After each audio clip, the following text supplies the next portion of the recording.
এই লোকটি তার মুখ থেকে পাতা বের করে। সে আতঙ্কিত হয়ে তার মুখ ঢেকে রাখে, কিন্তু সে আবার যখন মুখ খোলে তখন তার মুখ থেকে আবারও পাতা বের হতে থাকে। এর কারণ হলো তার বাড়ির উঠানে হঠাৎ করে গজিয়ে ওঠে একটি গাছ, আর এই গাছটি তার জীবন মৃত্যু নির্ধারণ করে। তার মুখ থেকে বেরিয়ে আসা পাতাগুলোই তার আয়ু। এক গুরু তাকে বলেছিলেন, এই গাছে 999টি পাতা আছে, তুমি যতগুলো শব্দ বলবে ততগুলো পাতা ঝরে পড়বে। যখন সব পাতা ঝরে যাবে তখন তুমিও মারা যাবে।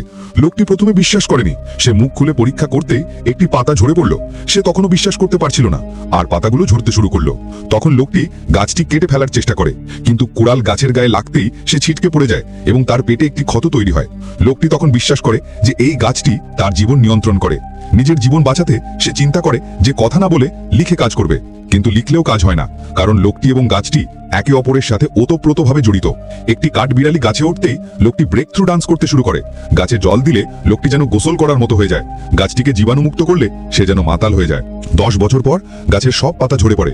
লোকটি তার সব আত্মীয় স্বজনের কাছ থেকে বিদায় নেয় এবং তার বাবা মায়ের কবর দেখতে যায়। তারপর সে মাটিতে লুটিয়ে পড়ে। ভাববেন না যে লোকটি মারা গেছে। হঠাৎ তার ফোন বেজে ওঠে আর লোকটি ফোন ধরে ফেলে। তার বন্ধু তাকে আনন্দের সাথে জানায় যে গাছটিতে আবার ঘন পাতা গজিয়েছে।